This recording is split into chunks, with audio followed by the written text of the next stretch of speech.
All right, here we are. Welcome to Levels. I'm Jeremy Long, and joined as always by the Sportsnista. I can't even talk now. Sportsnista Cassandra Cusino, and we have a really fun show. We're going to have some guests kind of floating in and out, but we're going to start off with Mike Pendleton. Mike Pendleton is a sports journalist. I mean, you may know the guy; he's all over. Is there what websites don't you write for these days, Mike? I mean, you're bjpin.com, you're mymmanews.com. I mean, you're all over the place, man. First off, how are you, brother? I'm good. I don't work for the ones that pay me a full-time salary. Those are the ones I don't work for. So despite that, I'm at My MMA News, bjpen.com, The Scrap, and the Hub Chicago, because you can take the sports away from me and you can put me in the MMA world in my everyday life, but you can't take the sports fan out of me. So I'm all gung ho about trying to keep some Chicago ties through the Chicago Bears. Obviously, people are asking me about The Last Dance. I'm getting I know I'm here to talk fights, but I'll tell you this real quick. I am getting so much criticism because, I work where in the that I work in, and people are like, oh man, The Last Dance has got to be amazing for you. I go, not really. I was like 3, 4, 5 when Jordan was winning. What do I remember? And they were like, oh, you're one of those LeBron kids. I'm like, no, not really. I don't remember these Jordan days. Right. I mean, so many people right now talking smack on The Last Dance and kind of going through that whole thing, who's better, MJ, Kobe, LeBron. And I'm like, I don't really remember. I was a kid. LeBron's better. Is he? Just for a second. Now I'm playing. I got MJ as number 1, but LeBron is number 2 on the mountain. Just saying. Am I still echoing? I don't know. Sound clear. So, Mike, we're finally kind of getting through this. Somebody had to go first, and it looks like Florida is going to be that one that's going to. Even though it's crazy that the Las Vegas mayor Carolyn Goodman offered us up as the testing place for see how everything's going to react. It's actually Florida that's going to open up first and give us our first live sporting event in some time, and that's going to kick off with the long-awaited and much-changed UFC 249 on May 9th. Mike, first off, I mean, what were your thoughts when this first came together? And Dana White made it happen. I mean, he found the right horse to back. What do you think? Well, Jeremy, you've known me for quite some time, and I'm going to say something that won't shock you. I'm not like the hardcore journalist, right? There were some people that were going to town on the UFC and their decision to try and run a show on April 18th, and now even May 9th, and all the questions about testing and all the questions about, safety precautions. Everything was in line with, hey, what is the UFC doing? What are they thinking? Blah, blah, blah.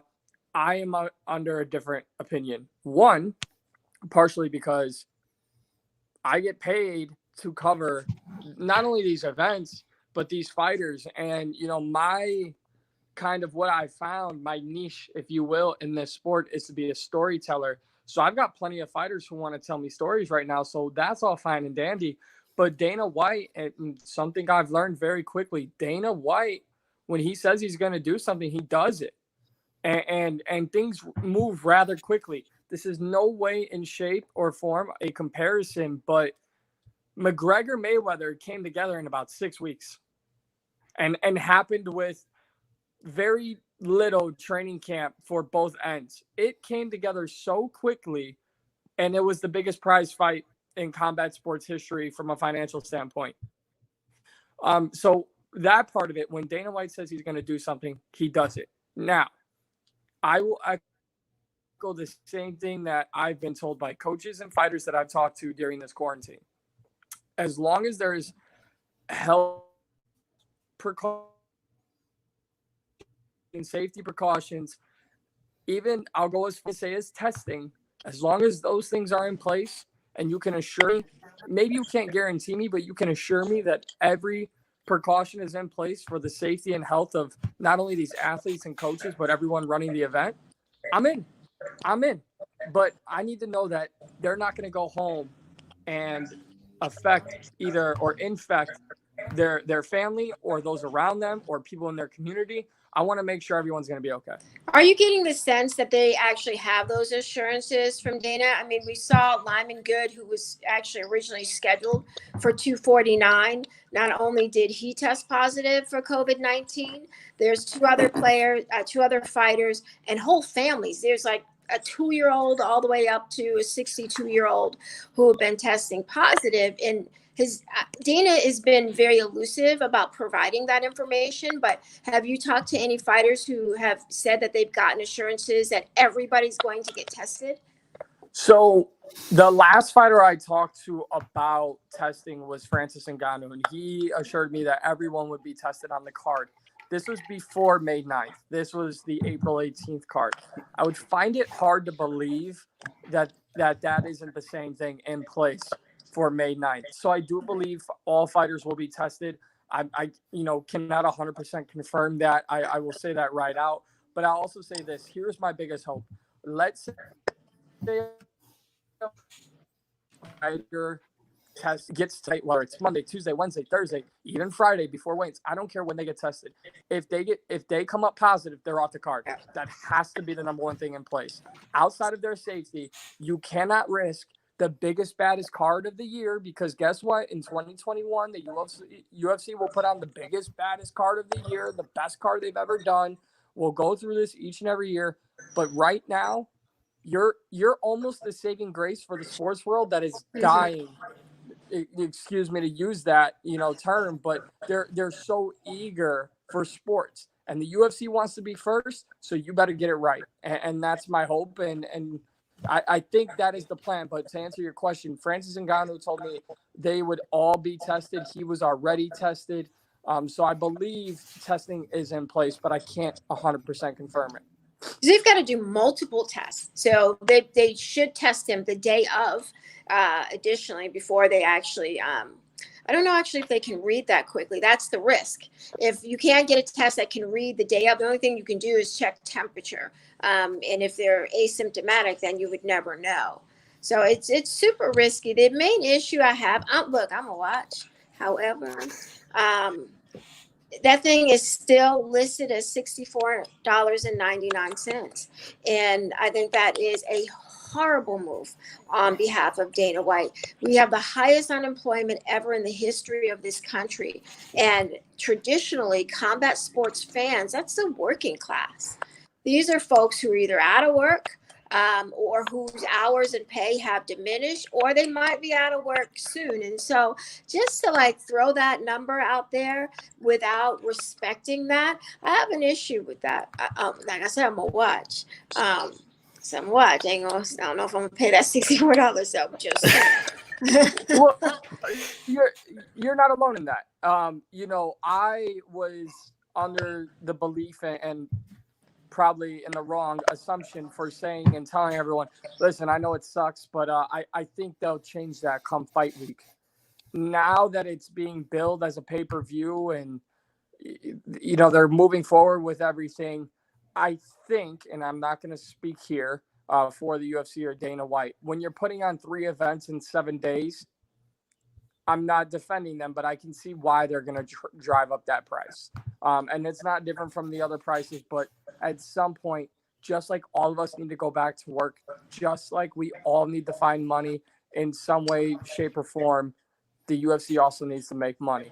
Does Dana really? Do they need to? Dana pretty much doesn't need our money, but the caveat in this whole thing is Endeavor is virtually bankrupt. So you have the company that purchased UFC for, what was it, $4 billion, something crazy like that. 4.2. Who now they need the money for certain, and so that's why they were conspicuously absent in the lead up and all the rhetoric when Dana was doing the chest thumping about, we're going to have this no matter what, I'm taking it to tribal lands and Fight Island. You notice Endeavor wasn't part of that conversation when Disney and ESPN brass basically asked Dana to stand down. Endeavor's just willing to let this sucker play out. Yeah, Endeavor needs the money, and it makes 100% sense why they're pushing the UFC to continue on from their standpoint. I'm not here to say really right or wrong to be charging people, but Endeavor needs to make money. At the same token, talking to you guys about The Last Dance, ESPN pushed for a reason. They also need to make money. You know, everybody's in a money-making business right now, and very few people can make money. And I believe that, you know, the UFC is doing this. And then they are turning it around to the fans' benefit and putting on 2 free fights in you know, it's 3 events in 8 days or whatever it is. And again, I'm not here to defend it. I don't think it's right. The card is amazing. But it kind of is what it is. You know, there's definitely a right way to do it, and I don't think charging fans is the right way to do it, but they also have to make money at some point. So it sucks. Yeah, absolutely. You know, and I'll play devil's advocate for everyone here. You know, I mean, this is the law of supply and demand. You know, this is people, you know, are looking for sports. They haven't had any live sports, and you know, they've shown lately that this is an opportunity for you know, these numbers could be astronomical as far as this card. This card is stacked from bottom to top, and you could see a lot of this money end up in fighters' hands. I mean, they're doing it with only essential staff as far as production and as far as arena staff and as far as a lot of people, but that's more people going back to work and things like that. So, you know, do I necessarily agree with it? Like you said, Mike, maybe not necessarily that price point, but you know what, man, supply and demand, and you know what, this is an absolutely stacked card. So, you know, I guess we'll say, like CC said, whatever reservations I have, it doesn't matter. I'll be watching, and I think that's what Dana White and company are ultimately going to be landing on. So while we're on that subject, let's kind of, you know, we don't have time to go over the entire card, but this main card is enough right here to justify a price point. And that's even including my guy, Ryan Spann, is going to be kicking off the show with Smiling Sam. And that's my guy that I've covered since his AMI days. And so I'm super excited to see him fighting again. But Greg Hardy makes his return. Jeremy Stevens is back on here. I mean, Francis Ngannou, like you mentioned earlier, versus Rosenstruck. Which of these main card fights do you see still in the show, or is it all about that main event once again, Mike? Oh, man. All right. I'm going to cheat, but I will answer your question. The fight that steals the show is Donald Cerrone, Anthony Pettis. We see Cowboy, and we saw all the ridicule that Cowboy got after losing to Conor McGregor in 40 seconds. Stephen A. Smith apparently knows UFC better and mixed martial arts better than most people who cover this sport, which I found quite amusing, but that's a conversation for another day. Donald is back. Donald is fighting someone who he has a rapport with. Donald is fighting someone that he is friends with, that he's lost to. So that all those things, they just get Donald up. The media criticism, that gets Donald up. And I can sit here and tell fans, hey, I know you have to pay for a pay-per-view, but I promise you Donald Cerrone versus Anthony Pettis is going to be the free fight that makes you want to buy the pay-per-view. And I would be right. And I think it's going to deliver fireworks. But to answer your question, okay, because I don't want to be cheap. I want to answer your question.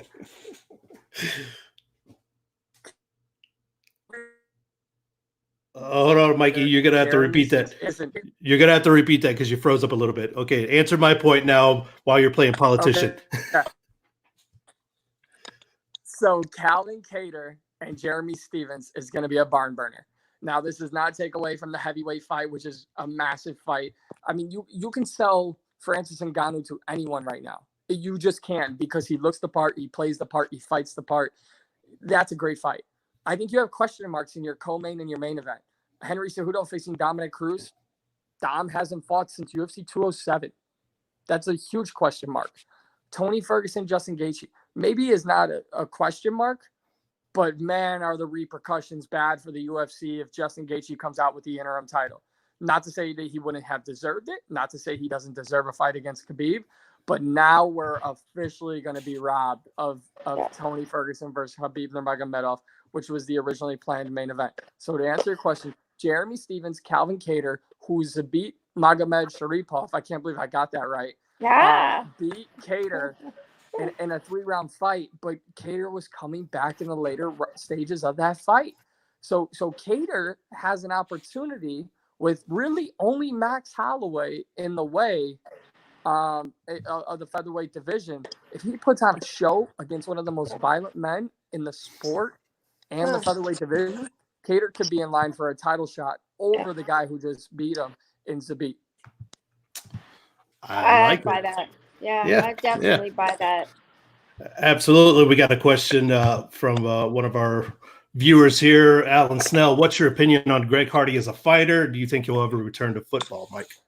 No, I don't think he'll ever return to football. I think the physical toll on your body and finding a landing spot in football and, for lack of a better term, the PR nightmare that would come with it. You know, Greg Hardy's troubled past, and then he goes into the sport and he's beating people up. And listen, the only time the NFL will ever accept an MMA fighter is when Conor McGregor's at Dallas Cowboys Stadium. That's it. What do I think of Greg as a fighter? I know for a fact, and I can say this because I can call him a friend, but he's someone I interview almost monthly, is Dean Thomas, who recently left American Top Team, and he's worked with Greg Hardy a lot. And listen, you know, a spade's a spade, right? So when I'm told that Greg Hardy has changed his life and completely dedicated himself to this sport and he wants to be the best, I take it for what it's worth. There are so many holes in his game, but he's a heavyweight. You know, he's not a welterweight or a middleweight or lightweight. He's a heavyweight where one punch changes everything. So I think Greg Hardy is dedicated to his craft, and I think the talent can be there. He just needs to show it. And there's growing pains and learning this sport on the fly, and that's what he's doing. But I think, go ahead. Whoever is on his team and overlooking the matchmaking is doing a really good job.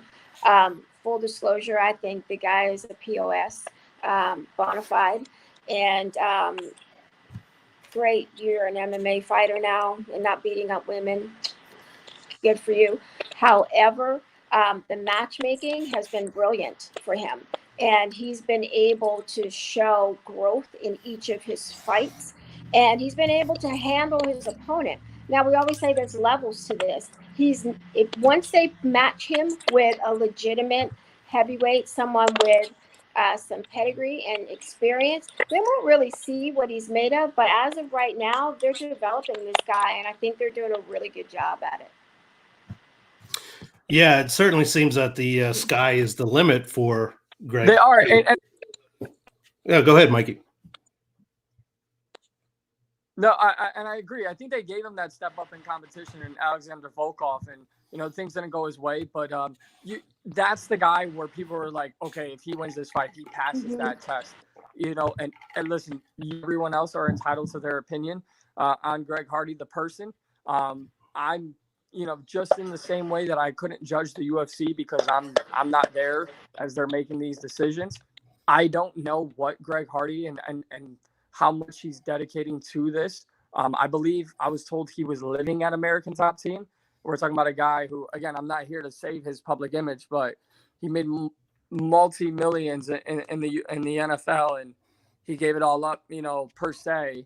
When he went to MMA, he's getting treated like a practice squad guy in MMA to make the NFL comparison. So you're absolutely right, though. From a fight standpoint, the matchmaking has been great. His first fight on Dana White Contender Series was against another former football player. It couldn't have gone any better, So he listen, Jorgen De Castro is a bad boy.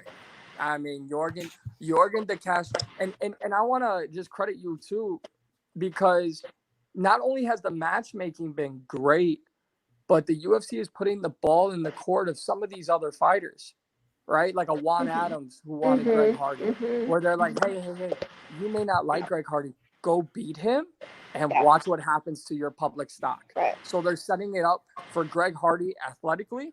And from a PR standpoint, they're offering his opponents an opportunity to really put an end to that Greg Hardy story.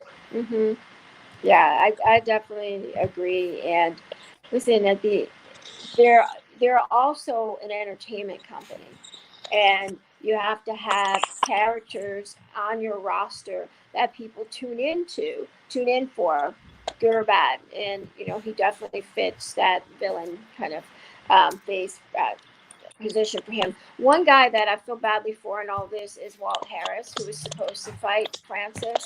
I don't know why he fell off the card, but, would like to see that guy get a shot given everything that he's been through. And I'm going to really quickly say something about Walt. My thoughts and prayers will always be with him and his family 10 years from now and throughout his fighting career and after his fighting career. He's one of those guys. I mean, you're talking about a guy who went in and sparred the best heavyweight boxers in the world. He sparred both Deontay Wilder and Tyson Fury. Like, the guy's been in there through it all. And now in his personal life, he's been through it all. The tragedy that him and his family suffered, it's absolutely heartbreaking and devastating. But, and this is one point I wanted to make, before my time with you guys ran out, is that the Walt Harris story, it is tragic. It is heartbreaking, but it's a story that now Walt Harris has control of. And every step forward, I think we're going to see Walt Harris fight, not for himself, not just for my family, but for his daughter. And I think that serves such a good example for other MMA fighters and for everyone who wants to do something in their life for a better cause. I think Walt Harris will be that guy. But, my point with all of this is, guys, UFC 249, and I'm actually writing a story about this. We could sit here, we could talk about the card, we could talk about the testing and the pricing. There's one thing, if we look just inside the sport, that I want to ask everyone about. How are you telling these stories? How are you telling the stories of these fighters next weekend? We are, and the 3 events over the next 7 days that follow, we're going to have 50, maybe more fighters step inside an octagon with no fans, where we would be swayed off of the opinion of the crowd. Who do they cheer the loudest for? What did your friend tell you about this person? And what did they hear at the bar from that person? These stories won't get told the same anymore. So I'm going to quickly just credit the UFC broadcast team, because if there was any broadcast team I'd want to come back during a worldwide pandemic, it's the Daniel Cormiers, the John Anik, the Joe Rogans. They're going to tell a story in an empty arena that when these fights come back on, we can all look at each other, at least for one night or 3 nights, and we can say, we got our sports world back. But these stories need to be told right, because this isn't Tom Brady's a Tampa Bay Buccaneer. These are fighters. Calvin Kattar told Luke Thomas he's had a training camp for 15, 16 weeks, and he's going through a worldwide pandemic. So if there's any time to tell the story of these fighters, it's right now, because they could be a message and a story for everyone. And that's that. Well, Mike, I want to thank you so much for taking the time to join us, man. I know it's creeping up there in time in New Jersey, but you have a story on Laura Sanko right now on mymmanews.com. Is that correct? Yep. And I'll have a couple other stories coming out on the scrap of what I just mentioned on the storytelling aspect side of things, and Stephen A's comments. And, this kind of goes hand in hand, but you can never, in the media, I don't think you can ever speak for a fighter and what they're going through. So, no, you guys can ask me, Jeremy. Man. Why are you on both stuff? I don't care what I'm in. You guys have been great. This has been a lot of fun. Yeah, absolutely, man. Don't open up that opportunity to me, man. I'll be hounding you all day and all night, brother. Good. Please do. Mike, take care of yourself, man. Stay safe out there. You're kind of near the epicenter of everything that's happening in the country. So be careful, and don't be surprised if you hear from me fight night. We'll be talking some fights through text message anyway. A quick question. Are you going? Are you going to the fight? Did you consider going? No. So, and thank you for asking, because I wanted to, no one's asked me this, but I wanted to address it because, I am also an associate producer at SiriusXM, and I was traveling from Jersey into New York City right until things got shut down. And that week was actually, I think it was the 11th or I forget what it was, but there was a Bellator card set for the Mohegan Sun. And I thought about it the last minute, because I saw my work schedule was getting affected. I said, maybe I'll go cover that event. And then they canceled it. So I don't know that I would have went regardless, because this was just the beginning. And as much as I'm an opportune, I take advantage of opportunities when they're in front of me, but I don't know because, and I'll put it, maybe my story is a message for everyone else. Right now I'm staying with family in New Jersey, and I have a little one here, not mine, my niece. And then I have an aunt and uncle, and I'm not going to risk the health of my family because I may have an opportunity to capitalize on very little media. I don't even believe the UFC is doing media. I know they announced a virtual media day, so they're changing that up. But even if I could be the most opportunistic of my life, I don't think I would risk it because of everyone around me. It's not about us anymore, guys. It's not about us as individuals. It's about everyone that we could be affecting. So as much as I would love to stick a microphone in front of Tony Ferguson and ask him why he made weight for a fight that wasn't happening, I'll wait, and I'll allow the broadcasters who have all the safety precautions and things in place. I'll let them tell the stories, and I'll just tell them from afar. So, my biggest message to everyone is, guys, like this really isn't about us, and I'm not here to get on a soapbox about this pandemic, but it's affecting everyday lives. And listen, I found the best sport to be a part of it during this time because we all have to fight through this, and they have to fight each other. So I think they're a worldwide message for us all, no matter where you are. Couldn't agree more, Mike. Couldn't agree more, man. Well, take care of yourself, like I said, and we'll touch base soon, man. And have fun. Thank you guys so much for having me. All right, brother. Take care. Well, there you go, Mike Pendleton, MMA journalist, formerly of Chicago. Now he's out of New Jersey doing his thing, writing for BJ Penn and all that stuff. So, good. I mean, good luck. Good luck. I mean, I think Mike really hit the nail on the head there. I mean, it's really, Cece, I know what your answer is, but, people may wonder why your answer is I mean, do you associate that as what Mike said? Like, even though this could be a career thing, why risk it? Oh, yeah. I mean, listen, I'm not risking anything. My answer is no, I wouldn't risk it. I have a 6 and a 7-year-old. So in my home, that's not something that I'm willing to do to put them at risk. I also had an aunt who, after 6 weeks, was recently released from the hospital after contracting COVID-19, and we almost lost her. And to go through that as a family and not be able to speak to someone, actually my daughter is named after, it almost broke me. And so I'm being very safe and cautious about what I risk myself being exposed to, because I know that it does have trickle-down effects for my family. Right.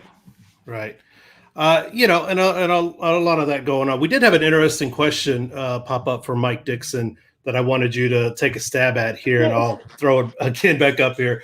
Brandon Marshall, the wide receiver, is training to be a pro boxer. What's your take on this? Do you think he'll find some success? No, I think that he's going to get great training with those boxers, and he perhaps will end up in the best shape of his life, and he is going to beat the hell out of a heavy bag. But in terms of, how old is Brandon Marshall now? Is he like 34 years old? That is a good question. I'm going to look this up. We don't play boxing. Okay, so no, I don't think that he's going to be, and why would he look to turn pro as a boxer? But good for him for giving somebody some work and for getting into better shape. But you better quit playing.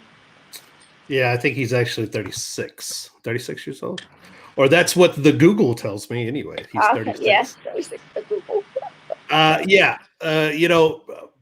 Most pro boxers, okay, they are training from an early age. I mean, and it takes so much time to build up those twitch reflexes and those, those. Is he 33, Mike Dixon? He's correcting me. I think he's 33. I don't know, whatever. He's 30-something. He's on the other side of 30. But, it's a lot of stuff, man. It's a lot to take in for anyone, even pro athletes, well-conditioned pro athletes. Boxing is not something you just jump in and participate in. But it looks like we have our next guest on deck already. Give me 1 second. I'm going to add him to the stream. There's Steven, and there's Ray. What's going on, guys? How are you this evening? Ray, how come Ray looks so much more relaxed than me? Ray, what's going on, man? You're really chilling in this situation we're in. Quarantine. Yeah. I didn't even do hair and makeup. Ray, you got hair and makeup on. he's literally. Oh, okay. Yeah, he's in bed, man. He's chilling out. Yeah. Well, guys, thank you so much for taking the time to join us. With everything going on, and so first off, Cece, you know what? You're the one who set up with us up with Steven and Ray. So I'm going to have you kick it off. Yeah. I'm going to do thing. Go ahead. Yeah. So, Ray, first question for you: how are you keeping yourself busy during the quarantine? Have you been able to get to a gym, or what are you doing? Can you hear me? You hear us, Ray? He's so relaxed. It's good enough a lot. Put the earpiece in. You got an earpiece in there? The what? You got an earpiece to put in? No, I don't. You know what? Hold on. Okay. And then He's calling one of the children. Kid. Yeah. Hey, this is media these days. We're all in the same boat. Believe me. Yeah. My family's right outside this door watching movies and everything else. So Right. it is really no. I was actually at Ralph's shopping, and I looked at my watch and go, wait a second, I gotta get home. So I'll actually jump to you then while Ray is working, unless you can hear me, Ray. Ray, can you hear us? I got some. Okay, he's gonna be up and running. Well, we'll let him do his thing. So, Steven, you had a couple. So, for those of you who don't know, Steven Feder works with Top Rank Boxing on the marketing side, and there were a couple of your cards that were affected. I can think of the Conlon one. And then was there another one caught up in the shutdown as well? Well, when it happened, I was in New York, and we were preparing for the two fights. It was the Shakur fight on the 14th, and then the Michael Conlon fight on the 17th, and both of them were at Madison Square Garden in the theater. And literally the night before that fight, the 14th, I was out to dinner with Brad Jacobs, and that's when all these calls were coming in while we were having dinner, and it was like we're trying to figure out what we're going to do. But by midnight, it was over. We had already knew we had to pull the plug. So yeah, everybody was in New York. We were literally a day before. We had done fight week, and we were getting ready to rock and roll, and that was it. We got the call, and they started calling the state of emergency. Now, previous to that, though, the card in China was scrapped as Yes, well. We saw Jose Ramirez. That's right. You know what? Yeah. Excuse me. I have it cut off a lot. I can't really hear it well. You're cutting in and out, right? I got the earphones already, but maybe it's just it might just be your reception, man, on the where you're at in the house or something. You're loud and clear for us. I got internet. I got a signal. I got a signal here. So I got internet. Ray, they do this with Mexicans all the time. They purposely invite you, but then they block you technology wise. So this is not by accident, right? Well, on you. Ray, do you want to actually just try to dial back in? Can you go ahead and end your stream and try back? Try to do it again, Ray. Like exit and come back. He's like, I don't even know what you guys are talking about. Is that I feel discriminated. You are discriminated. Yeah. That's exactly what's supposed to happen. You're discriminated. Because you started with the pillow. Yeah. Can you hear us now? There you go. You're good. Woohoo. Ray. It seems like it's kind of better now. I see you better too. Shut the lights off. All right. So I'm sorry, Cassandra. What were you? I was just kind of we were talking about the big cards for Top Rank Boxing that were canceled. You know what? Let me leave and come back in. Maybe it works better. Yeah, or not. Go ahead and do that. Okay. We'll wait for you. I love This it. is why Man. I always have to have extra material, you know. Yeah. This no, is why we asked you both to come at the same time. Right. We do. You guys know how to do live stuff. It's cool. The thing, for actually what happened with the Postal fight was there was a group that had gone in early, including Freddie. Freddie was there with Postal, and when they landed and got to the hotel, it was literally within less than 24 hours. They were notified that there was some virus that was going on in mainland and in another area. They weren't as specific as we now know, but and that's when they realized, like, okay, the hotel said everyone's got to go, and they just literally they landed barely. They didn't even unpack. They turned around and went right back. And by the time they got back to the U.S., like right after that is when Trump, shut off all the flights coming in from China. So yeah, they were the first group that got there. In fact, if it had just been a few more days later, everybody from Top Rank and the other teams would have been there. So it was kind of lucky because Fred decided to go a little early with Postal to get adjusted to the time, and so therefore he kind of had to lead a little bit. But they all turned around and came back. Yeah. So Ray, now that we got you back, how your ears? You hear us good? Well, it's still the same. All right, but okay. Just hang in there. I'll do my best. Do your best. We're gonna pretend. How are you staying in shape right now? Well, I'm just running, nothing crazy. Very basic, The gyms are closed, nowhere to go. I got some weights in my house and treadmill. I mean, we can go to run the park on the hills too, It's not like we can go nowhere, but it's not the same, Doing it old school, right? You chopping any wood? Yeah, I think I am old school, I don't need to be too fancy to feel ready. Just do the basic stuff, I just need the right trainer, the right strength conditioning coach, You gotta be ahead, on the game. So Ray Beltran, for those of you who are just tuning in, former WBO lightweight champ, has had a long, storied career in boxing, and had some trouble making weight against Comey, but then came back, had the good big win in February, and so we were waiting to see what was going to be next for you. And I talked with Mark Kriegel, who's spoken with you extensively, about your story of getting your green card and coming up in Mexico and what this meant for your family. So your journey has a lot of textures to it. The one thing that you don't have yet is the culmination. And at 37, what do you want that to be? Are you looking for one more signature win? Do you want a couple more wins and actually compete for the championship again? There you go.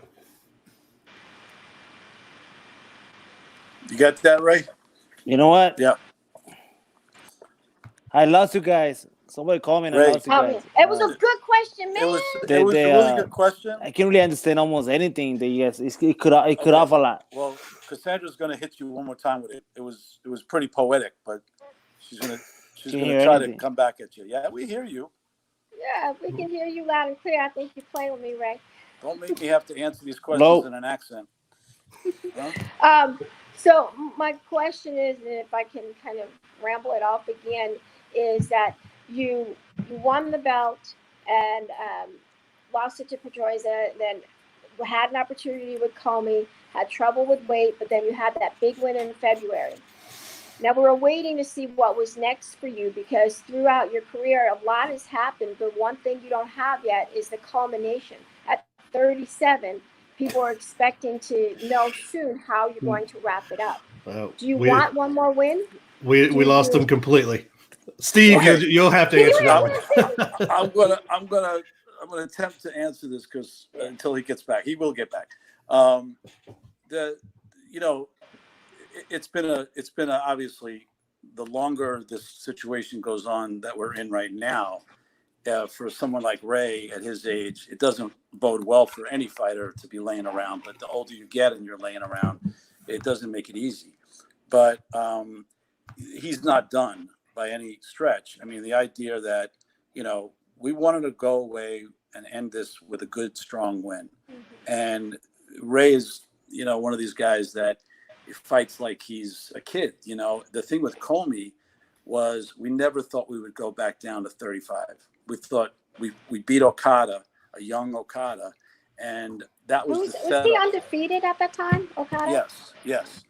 And we were set that fight. If we won that fight, we were told we were going to fight Ramirez. That was the reason why we fought Okada, to fight Ramirez at 140. And then the night that Loma fought at Staples, that's the night that it was confirmed that we'd fight Ramirez. Well, soon after that, Eddie Hearn made a very big number, pitch. It's Top Rank, and understandably, it was a massive amount of money to have the Hooker fight, and that took away Ramirez from us. At that point, we were getting ready for something, and the next thing we know, it was going to be, the offer was a good offer, but it was at 35, and Ray felt like we could do it. We can hit it, and we were great all the way through camp. He was having actually a phenomenal camp, but a few days before the beginning of fight week, we know where we're supposed to be weight-wise, and it just never got there. Like, it was always a few pounds off going in, and that was the struggle. It was the fight itself was a great fight for us. Ray, if you can hear me, I'm talking about the Comey fight. Okay. He'd rather me tell you. Yeah, he enjoys when I tell him a good story. But the Comey fight, the fight itself, we felt really good about fighting Comey, but the amount of, like, what it did to Ray, taking away from Ray physically. By the time Ray got into the ring, I mean, the day that we had to do the fight meeting with ESPN, he was gone. I mean, he was gone. When I took him down to the weigh-in, I had to literally peel him off the ground. And anybody else would have just said no. That was it. But Ray was feeling good. He just felt like, well, I'm weak, but I'll rehydrate. But by the time he rehydrated and really got back to where he would be, you can't do that in just 12 hours, So I think that's where the suffering came in. And that's why you saw the legs go in the Comey fight. If you noticed, they were not big shots. He was kind of getting flashes, and he was almost just kind of being knocked back rather than knocked down. And he was not hurt. In fact, I remember that Top Rank was thinking, why the hell did they stop this fight? And Comey later said that he was getting drilled with those body shots, but Ray was so tired in terms of just the weakness of the weight loss that he couldn't see those punches coming sometimes. And I feel like it was, I can't say a mistake to take the fight at 35, but it was definitely strategic that we took the fight at 40. And then you go back against your plan, you know what I mean? And so we paid the price for that.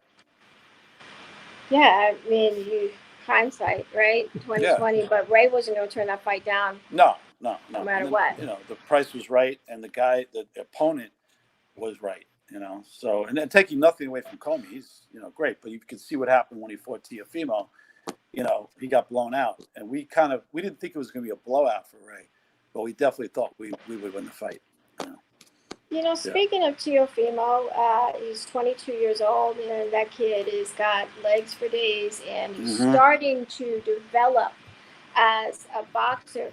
Is it too soon for Loma, do you think? Or is this his shot and you have to take it when they give it to you? Well, I think he has to take it. I think you have to take the shot. But, Teofimo's not like everybody else, where some guys get the opportunity to develop over a period of time, and the audience is equally patient to see that happen. He's so damn exciting to watch that I think part of it is that how do you hold that back?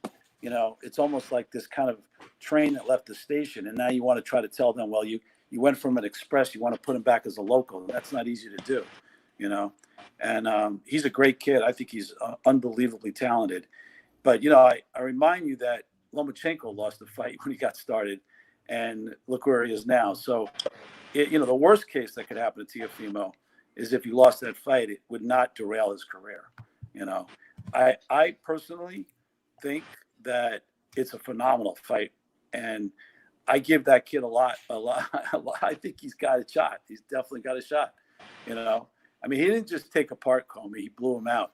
Is he going to do against Lomachenko like that? No, I don't think he would. But I don't think Lomachenko has faced a guy like Teofimo either. That's a lot coming at you, and all that slick and all that other stuff and all that evasive moves and everything. That's great, but I don't think it's going to work as easy on Teofimo as it did on everybody else. Yeah, it's really true, man. And Steven, while we're in the middle of all this unprecedented lockdowns and everything else, as a manager and a guy who runs in the gyms and everything, how are you guys finding ways to, I guess, keep your boxers and your coaches who have a lot of downtime right now to keep them motivated, in shape, or on weight at least, and staying on point? Well, I worry more about myself when it comes to staying in shape than I do about the guys. I really have to stay on point. So I've been in my garage working and hitting the bag. And if those guys want to get fat, well, it's on them. That's what I do. No, I tell you, a lot of it with fighters, most of it really is mental, And I think the key is to just kind of check in with the guys, let them know any information that I'm getting from Top Rank, where they stand. I also have Antonio DeMarco, so it's a similar thing. Tony had his fight set up to fight Chris Van Heerden in Oklahoma, and that fight got canceled out. That was early April. So, I just try to tell the guys, look, the fighter that's going to get the fight, that when we get back, which will be without spectators, obviously, at first, the fighter that's going to get those fights are the fighters that are ready. So, we might get the call for a fight in June, late June, early July. And if they call somebody for a 10-round fight and they first start talking about a 6-week camp or an 8-week camp, well, that guy's not going to get the fight, So I just tell them, you got to act as if none of this has happened, and keep your head in the game, stay close to to weight, don't do your, the same walking around weight that you would have if you were active is the weight that they have to keep on point now. So I think it's more mental. It's like checking in with them. How are you? How's your family? How are you holding up? Don't lose focus. That's really the key. It's just like you do for the 4, 5, 6 months when you're waiting for that call anyway for a fight. You kind of have to look at it and go, okay, I'm going to get that call. But the older you get, like someone like Ray, it's much more important that he stays close to point, close to weight, keeps his head in the game, because he can't afford to slide. Younger guys can rebound a little quicker, but our bodies kind of have a memory, and you want to remember yourself in the best shape. I don't remember what I had for lunch yesterday, but I know that if I eat too much, I'm going to get fat. That's all I know. I was just saying, yes, our bodies have a memory, but mine is fading. Yeah. Your mind is sharp, but your body can have Alzheimer's. It's just like, man, so Top Rank has the contract with ESPN, and DAZN has its contract, and you've got PBC. Boxing is a little different when it comes to how lucrative those contracts are with the networks as opposed to the NBA and certainly the NFL. Right. What's going to be the most critical thing for boxing once events are going to be able to get put on again? Because some of these promotions, especially the smaller ones, these club promotions, they're not going to make it. No, the thing is, the key to putting on any big fight, is the gate, right? The gate is the thing. So if you don't have spectators there, that eliminates a whole group of fights you can't have, unless you want to risk a pay-per-view situation and hope that it's enough. But that's really risky, because even with a pay-per-view situation, you still need the gate. So the local promoters, like guys like Steve Bash, who do stuff in LA all the time, who are terrific. I mean, you're talking about a guy who's extremely successful at what he does, and Top Rank puts a lot of fighters when they're looking to, fulfill contractual obligations for the younger fighters. We put guys on those type of shows. The local promoters are really important to the process, but they're really going to have a hard time because they can't pay their fighters. They're probably as much dependent on the gate and the fans and the crowd as we are, So you're going to see fights. The short-term plan right now, which has not been hammered out, is there'll be possibly 2 or 3 fights a week. And this is done so they can start to make up some of the missed fights. When we get up and running, it'll be some type of contained situation, working very closely with the state and the boxing commission, wherever that may be. It will be done with extreme caution in terms of safety being number one. And it will be done with fighters, most likely at first, the local fighters here in the United States, because they're not going to fly people in from other countries. Right. The other key is that because we won't have spectators and there'll be no gate, therefore it eliminates all the big fights. You can't have Fury, you can't have Teofimo, you can't have Loma, you can't have Crawford, unless these guys are willing to take a massive pay cut, They ain't. which they ain't, Yeah, I mean, so that eliminates like all the big stuff, right? So, but it doesn't mean that we're not going to have good fights. There's lots of fights with guys coming up who they've been laying around. Like, the one thing about it is you're laying around, right? You don't have a check. You get a phone call for a 10-round fight or an 8-round fight. It's a check. And all of a sudden you're active. And the funny thing, in Cassandra, you know this so well in terms of like covering these fights. It's funny because you'll go to the Fury fight, right? And really early on, there's guys on the undercard. And who's there? Nobody, right? Nobody. So all those undercard fighters are used to fighting with, 7 people and a popcorn maker. There's nobody there, So really, like, people say, well, how are they going to perform? How are they going to fight without fans? Well, hell, half these guys are fighting without fans all the time anyway, Yeah. It's like, Bob Arum's sitting there at 3:30 in the afternoon, but nobody else is, So really, I don't think the undercard type stuff, when I say, well, but those undercards now will be, TV fights, right? So Navarrette's been on some undercards. That guy. Yeah. Put him on a main card. Yeah. So suddenly the guy that fights at 3:30 in the afternoon is going to fight, at the second or co-main event on ESPN, and he's probably not going to really care if there's anybody in the fans at that point, because he's getting an opportunity he wasn't going to get before. So I think certainly for a month, for the first few months of that, where they can have enough fights to catch up, I think it's going to be fine. It'll be different. I will say one thing, and I was watching. I never watched wrestling, right? And so I'm turning the channels. This must have been about 2 weeks ago, and there's a WWE thing on. Did you see this? You're laughing. Yeah. You don't talk about the 2 women. Did you see that thing? Yes. And I don't know if you guys ever caught like really bad soap operas, but it was so painful. I felt for them, I forget about me. I felt for them. And that was like a perfect example of, that's a sport that without fans, to me, is a nightmare. Rough. That's rough, right? That's rough. That's ridiculous. Yeah. I think boxing it's not going to be as good. Don't get me wrong. Okay, let's face it. I'm being positive, but I don't think it will be as bad as you think, because, I mean, look, we've watched there's PBC fights in the middle of Tacoma somewhere. Who's watching those fights? There's I feel like it's the same guy moving around changing seats, just to make it look full. So anyway, so we're gonna see some live combat, some UFC coming up. Bob Arum has been very vocal about what he thinks about how Dana White is going about putting on this promotion. You're going to watch, and are you keeping an eye on how well it does to apply any of what they're doing there to the next cards you're going to be putting on? I think the one thing about Bob that I'll say is He's shy.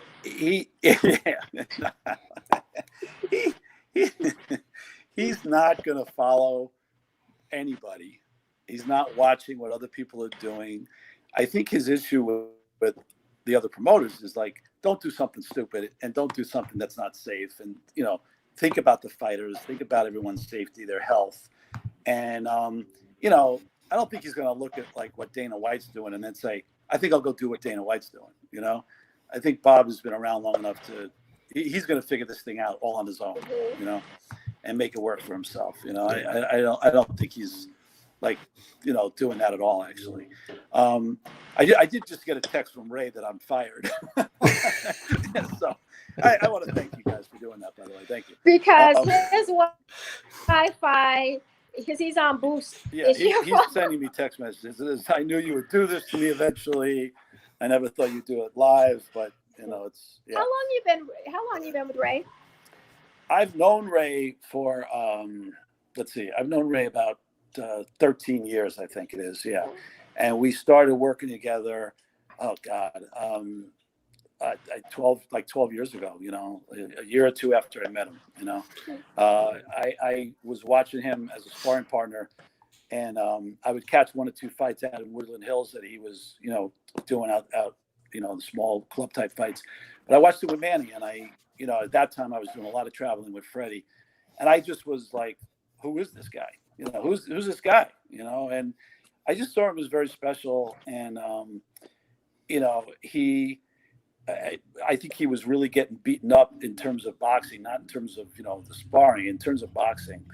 And Pepe, you know, kind of put us together, and, you know, Ray was ready to quit.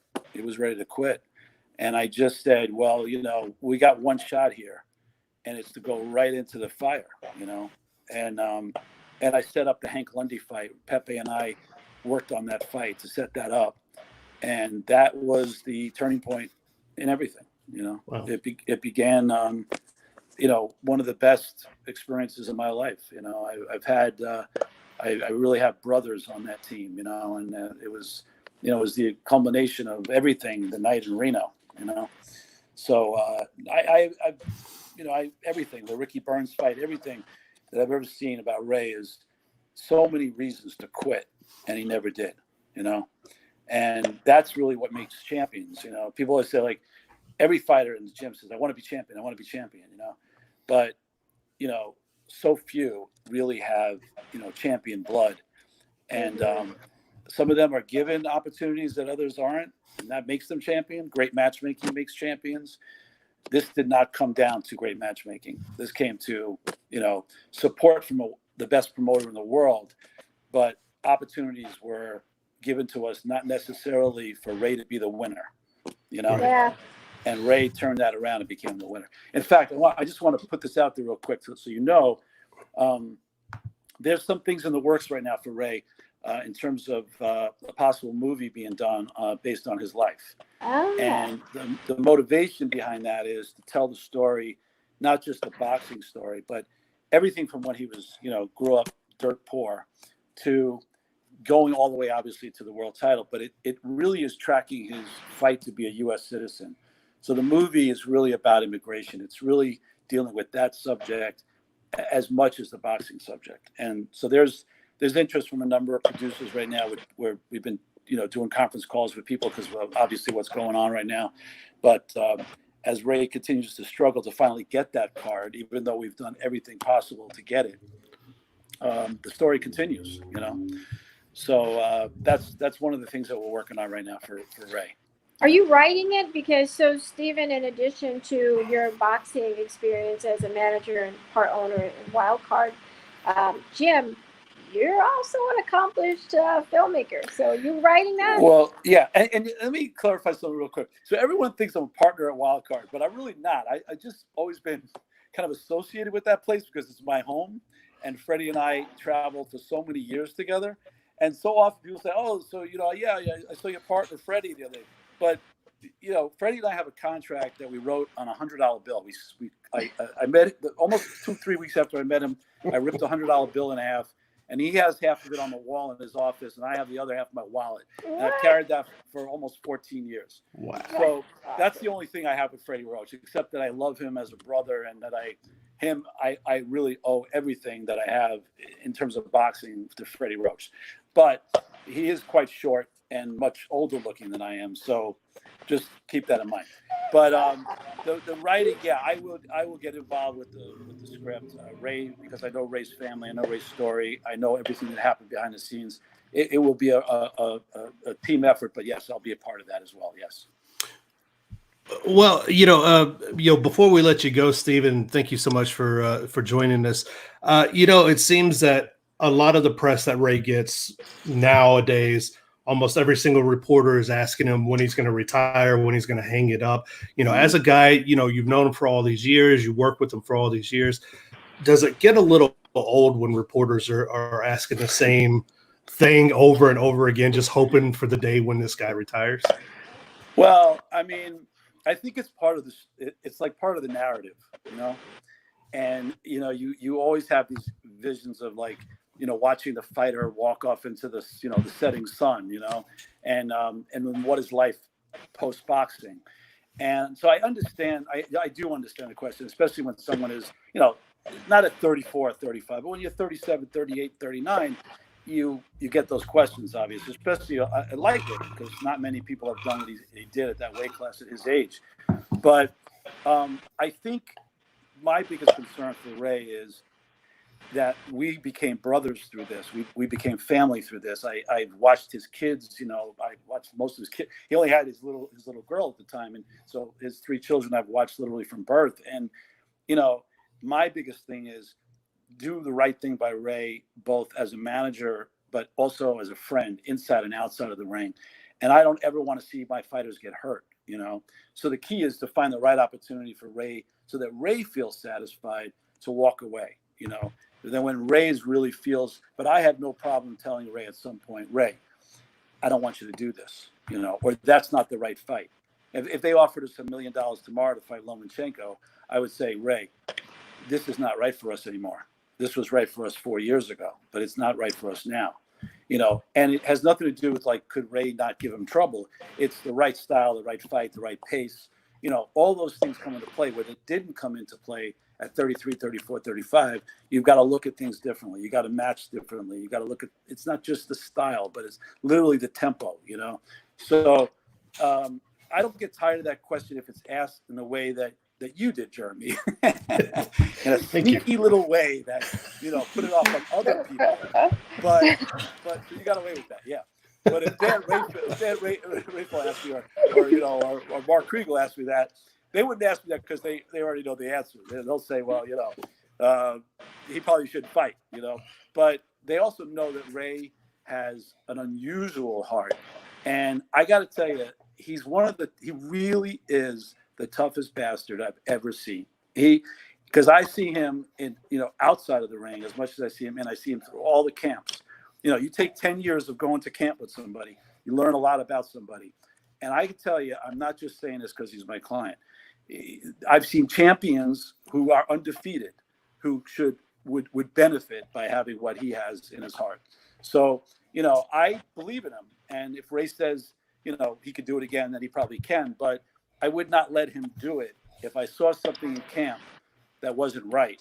If my, Brian McComb, who does the strength and conditioning, if he called up and said, I don't see things I like, I'm not happy with his reaction, I'm not seeing it, then we call it off. We say, you know what, Ray, I love you. We all love you, but we're not going to do this, So that's how you have to leave it, Only thing that took him out was his Wi-Fi. His Wi-Fi, let me tell you something, that has knocked out more fighters. I feel terrible because I had no intentions of having to talk this much. I think Cassandra set me up or something. I don't know. Did you guys pull the plug on the other end? Yeah. We went with the the retirement questions and all that. No, I feel bad because nobody tells the story better than Ray. Ray is, he really, because he's got it from the heart, and I'm just, I'm more like shallow, So You did fine. Well, it just means we gotta have him back. But before we let you go, you have a new venture, the Champion Factor. Can you tell us about that and what you hope it's going to be? This is one of those things that I've always been in a habit of developing something else while I'm doing like the thing I'm supposed to be doing. And I guess that's how I got involved with boxing. It's kind of splitting my life between, I'm supposed to be writing and producing, but I'm in work in the corner with a spit bucket, So the champion factor is because of all the years I spent, with Freddie and other fighters. I always thought to myself, what is the thing that these guys have in common? Like, what does the champion have that makes them a champion, And it's not always the obvious, like I said. So, and then I always wanted to kind of see if I could transfer that into the everyday life of people who struggle to do what they got to do, which is get up every day. That's the association with boxing. We're all fighters. We get up and have to support our families. We have to go to work. We have to get through, the muck and the obstacles of life. So I wanted to figure out how to take that and put that into a business where I can consult. I used to do a lot of consulting, years and years ago. So I wanted to do that to eventually build a public speaking thing. I want, Ray's very much involved with me on that. We want to be able to travel, talk about the immigration process. So that's really what's, in the future after boxing for Ray, is I wanted to set this up for him and other fighters who have been through that similar situation, and then figure out a way to take that and translate that into everyday life and talk to people who are going through their own set of stresses, and how do you kind of navigate that. And it's so it's not quite life coaching. It's more about kind of guiding and taking things that we already have inside of us that we just don't really know how to grab and utilize. We all have that. We all have a factor, It's just a question of developing it into a champion factor, Cassandra knows this because she knows this. She puts on the red dress and all else is gone. That's Only on fight night. I know. That's it. She slays the dragon. That's it. Oh, who's red on fight night? Other than that, yeah. No shoes. I love it. That's great. No shoes. Well, Steven, thank you so much for joining us, man. Taking time out and leaving your shopping duties to come here and talk to us. And I found the toilet paper, so that was really good. Thank you, wife, for keeping me on track. She's happy. I'm good for 2 months now. Yeah. You're good, man. You're good. I really thank you guys. I really am so sorry. Hopefully Ray will be able to see this, right? so he knows. Well, if his Wi-Fi will let him see it, he'll totally. Yikes! Right. Yeah, absolutely, man. Yeah. Thank you so much. So much, you guys. Thank you, and I have to say this because, Cassandra is very, very, very, very special to boxing, but she is terrific. I mean, she really is terrific. And that is a person that actually, I'm not just saying this because we're dear, we are dear friends, we're friends, but that's a good example of someone who has the champion factor, who took all those things that could be very much obstacles and just went for it and accomplished it. She's terrific, man. She's really good. She's earned the respect of everybody. So, really, really feel good to have her in my life. So I feel blessed, I appreciate that. And now that Jeremy, is in my life too, Jeremy, I really feel like you do have the factor. I got to be honest. Hey, man, if if the Sportsnista lets me hang around her, then I got to have something going on. Something good. Right, exactly. All right, well, you guys stay blessed. Thank you so much. Appreciate the opportunity. All right. Thank you, Steven, so much, man. Take care. You guys. Bye. So there you have it. Steven Feder, Ray Beltran. For a moment, we had Ray Beltran. And that's what happens, man. When you go live, things happen. Sometimes it's the best signal in the world, and sometimes it's what are you going to do about it? There's nothing really. I mean, I guess we can call the Wi-Fi company and yell at them, but we'll get Ray back on down the road. Who had no pants on? Was it the network reporter? Was it Good Morning America or CNN? Someone. How's that happen? You know what? If I stood up right now, well, we're good. We're good. But we're good.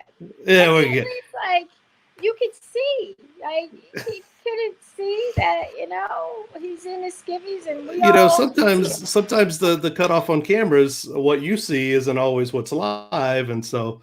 I understand, but there's no excuse. I mean, even though I worked in news, I worked in broadcast news for years. And real quick before we ended, I worked in broadcast news for years, and a lot of the sports anchors, not necessarily the main anchors or reporters, but sport anchors and reporters are notorious for wearing the coat, wearing the tie, wearing all of that, and having on shorts or jeans or something like that when everyone else is dressed to the nines.